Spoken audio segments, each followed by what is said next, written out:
Assalamualaikum warahmatullahi wabarakatuh. Perkenalkan, nama saya Sela Anggriani dengan NPM D1A0203991. Pada video kali ini, saya akan membahas tentang materi perbandingan hukum pidana dan berfokus pada metode perbandingan hukum pidana. Baiklah, yang pertama saya akan membahas tentang perbandingan hukum sebagai suatu metode keilmuan. Perbandingan hukum sebagai disiplin hukum sekaligus sebagai cabang ilmu hukum pada awalnya dipahami sebagai salah satu metode pemahaman sistem hukum, di samping sosiologi hukum dan sejarah hukum. Perbandingan hukum sebagai sebuah metode mengandung arti bahwa ia merupakan suatu cara pendekatan untuk lebih memahami suatu objek atau masalah yang diteliti. Adapun Rudolf D. Schlesinger dalam bukunya mengemukakan antara lain, yang pertama, comparative law merupakan metode penyelidikan dengan tujuan untuk memperoleh pengetahuan yang lebih dalam tentang bahan hukum tertentu.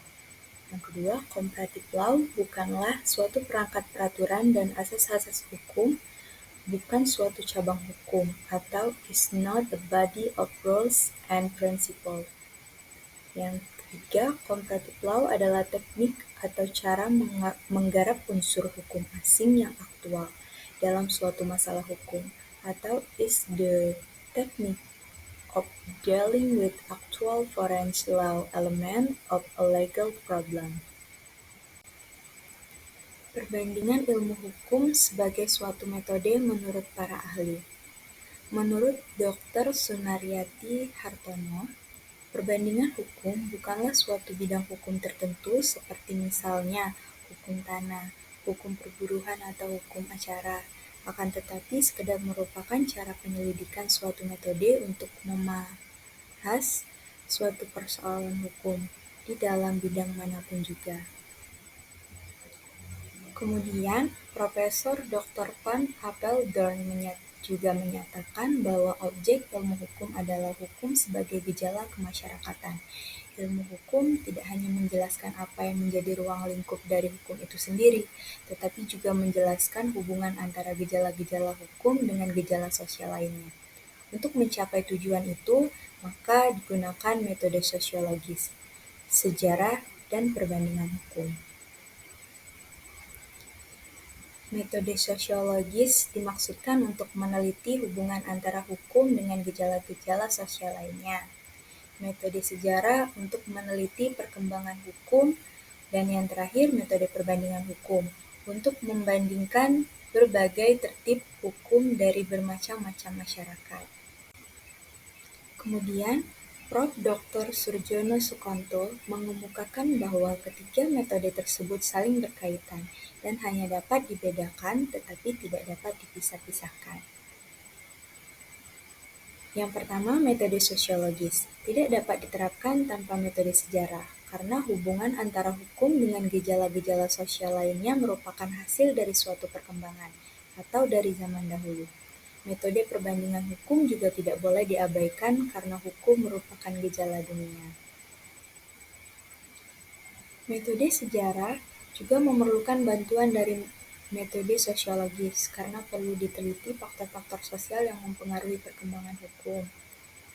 Begitupun dengan metode perbandingan, tidak akan membatasi diri pada perbandingan yang bersifat deskriptif, tapi juga diperlukan data tentang berfungsinya atau efektivitas hukum sehingga diperlukan metode sosiologis. Juga diperlukan metode sejarah untuk mengetahui perkembangan dari hukum yang diperbandingkan. Model atau paradigma penerapan metode perbandingan hukum. Yang pertama, Constantinescu. Ia mempelajari proses perbandingan hukum dalam 3 fase. Fase pertama yaitu mempelajari tentang konsep-konsep yang diperbandingkan dan menerangkannya menurut sumber aslinya. Kemudian mempelajari konsep-konsep itu di dalam kompleksitas dan totalitas dari sumber-sumber hukum dengan pertimbangan yang sungguh-sungguh, yaitu dengan melihat hierarki sumber hukum itu dan menafsirkannya dengan menggunakan metode yang tepat atau sesuai dengan tata hukum yang bersangkutan. Kemudian, fase yang kedua, memahami konsep-konsep yang diperbandingkan, yang berarti mengintegrasikan konsep-konsep itu ke dalam tata hukum mereka sendiri, dengan memahami pengaruh-pengaruh yang dilakukan terhadap konsep-konsep itu dengan menentukan unsur-unsur dari sistem dan faktor di luar hukum, serta mempelajari sumber-sumber sosial dari hukum positif. Kemudian yang ketiga, melakukan penjajaran atau menempatkan secara berdampingan konsep-konsep itu untuk diperbandingkan. Fase ketiga ini merupakan fase yang agak rumit, di mana metode-metode perbandingan hukum yang sesungguhnya digunakan. Metode-metode ini ialah melakukan deskripsi, analisis, dan eksplanasi, yang harus memenuhi kriteria bersifat kritis, sistematis, dan membuat generalisasi, dan harus cukup luas meliputi pengidentifikasian hubungan-hubungan dan sebab-sebab dari hubungan-hubungan itu. Yang kedua ada Kamba, dengan menekankan bahwa penjelasan mengenai perbedaan-perbedaan dan persamaan-persamaan merupakan sesuatu yang seharusnya ada pada perbandingan hukum. Dia juga membicarakan 3 fase, deskripsi, analisis, dan eksplanasi, yang menekankan juga pendekatan fungsional dan pendekatan pemecahan masalah sebagai sesuatu yang sangat diperlukan bagi perbandingan lintas budaya. Ketiga, ada Smith-Lin. Dia mengemukakan 3 pendekatan, yaitu yang pertama analisis menurut hukum, yang kedua analisis menurut morfologi struktural, dan yang ketiga analisis yang bersifat evolusi, historis, dan fungsional. Dan yang keempat ada Surjono Sukanto.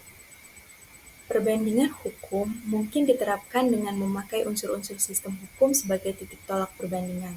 Sistem hukum mencakup 3 unsur pokok, yakni struktur hukum yang mencakup lembaga-lembaga hukum, 2 substansi hukum yang mencakup perangkat kaidah atau perilaku teratur, dan yang ketiga budaya hukum yang mencakup perangkat nilai-nilai yang dianut. Menurut Surjono Sukanto ini, perbandingan dapat dilakukan terhadap masing-masing unsur atau secara kumulatif terhadap semuanya. Dengan metode perbandingan hukum dapat dilakukan penelitian terhadap berbagai subsistem hukum yang berlaku di suatu masyarakat tertentu atau secara lintas sektoral terhadap sistem-sistem hukum berbagai masyarakat yang berbeda. Metode perbandingan hukum, metode fungsional. Menurut Konrad Zweigert dan Kurt Scheer, perbandingan hukum modern menggunakan metode yang kritis, realistik, dan tidak dogmatik. Kritis karena para komparatis atau sarjana perbandingan hukum sekarang tidak mementingkan perbedaan-perbedaan atau persamaan-persamaan dari berbagai tata hukum atau legal orders semata-mata sebagai fakta, tetapi yang dipentingkan ialah apakah penyelesaian secara hukum atas sesuatu masalah itu cocok, dapat dipraktikkan, adil, dan mengapa penyelesaiannya itu demikian. Yang kedua realistis, karena perbandingan hukum bukan saja meneliti perundang-undangan, keputusan peradilan, dan doktrin, tetapi juga semua motif yang nyata, yang menguasai dunia, yaitu yang bersifat etis, psikologis, ekonomis, dan motif-motif dari kebijakan legislatif. Yang ketiga, tidak dogmatis, karena perbandingan hukum tidak hendak terkadang dalam kekuatan dogma seperti sering terjadi pada tiap tata hukum.